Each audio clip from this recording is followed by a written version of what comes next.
Hey guys, this is Comic Uno, and today we are continuing Mayday's journey with finally the next volume of Spider-Girl, and we are up to the Amazing Spider-Girl issue 1, and I will be covering in trade. I know the past couple of issues with Spider-Girl, the first volume, I read it digitally because it's easier to do it that way because they don't have trades for those comics, but the rest of the Spider-Girl collection is in trade, so that's good. I'm able to cover in trade again. But let's start talking about issue 1. One thing I just want to tell you guys, I've read this volume so many times that the actual plastic is starting to rip off.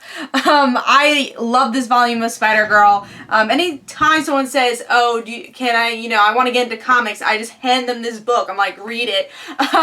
Amazing Spider-Girl is my favorite volume of Spider-Girl. Even though the first volume is made up of 100 issues, this is my favorite volume. And it's only 30 issues, but I love it. So let's dig into issue 1, which we'll be covering. So issue 1 takes place a couple months after the events of issue 100. So May has quit being Spider-Girl for a little while, and she's trying to live a normal life. She has a new style. She has a new boyfriend, Gene, who is the son of Flash Thompson and also the brother of Felicity, who we know from the comics for a little while from the first volume. Who played as Scarlet Spider for a little while in the comic. But yeah, May's also trying to run for student council, and it seems like her life is pretty normal.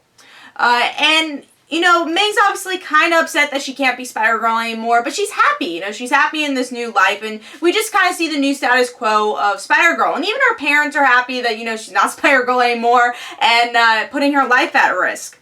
So we get to see some events happen that she's working now at a woman's shelter, and she sees this guy go up to the woman's shelter, and he seems a bit off. So she tries following him and sees that he's trying to get this object from his ex-girlfriend, and is trying to get it because these guys have been asking for it. So May sees this, and she obviously can't be Spider-Girl anymore, but she is wearing a hoodie, so she puts her hoodie over herself and calls herself Red Hoodie Girl for a little while. And she tries to say in her mind, of course I'm not disobeying my parents. I'm not Spider-Girl, I'm Red Hoodie Girl. And she tries to figure out who these two men are, what they're looking for, and she realizes that this is a whole part of a bigger picture, that they actually are working for the Hobgoblin, which was the same person who pretty much killed her in issue 100.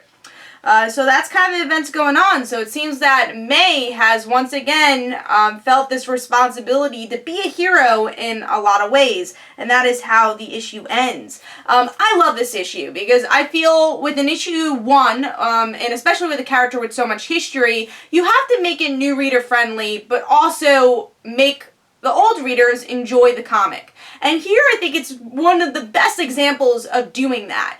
You get the new information for the older readers, you see a new status quo for May, and again, this is my favorite kind of design for May also. May changes her hairstyle a lot, but this is probably one of the more consistent hairstyles, her longer hair. And I definitely like that for May, and I know that they didn't really keep it for Spider-Verse, and now her in Web Warriors, she kind of has this new look going on, but I've always liked the longer hair May style. I've always liked the style a bit more.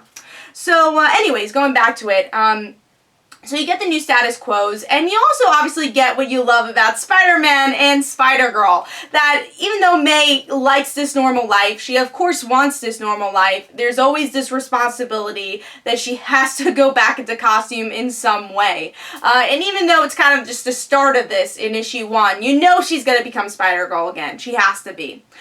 So this is a very, very fun issue with a lot of information that, yes, connects to previous issues, but they explain it so, Tom DeFalco explains it so well to the new reader that this is just a perfect jumping on point. And that's why I do recommend this volume so often to people that are just reading comics, because, the Spider-Girl comics, they're a bit aged in the beginning of the series, you know. You could tell that's an older series. So anytime I, you know, try to recommend a comic, I do recommend this book because it's a bit more of a modern look. And also, again, it's just such a great jumping on point for the series and for the character. So, of course, I recommend issue 1 of The Amazing Spider-Girl, and I will be reviewing issue 2 next week. It's really great to start reviewing this volume. Again, one of my favorite volumes of Spider-Girl. And my favorite volume of Spider-Girl. So hope you guys enjoyed. This is Comic Uno and Comic Frontline. Don't forget to follow me on Twitter. Don't forget to like my Facebook page. Also, description below, there's links from my comic book, Like Father, Like Daughter. And don't forget to like the Facebook page of Like Father, Like Daughter. I'll see you guys later.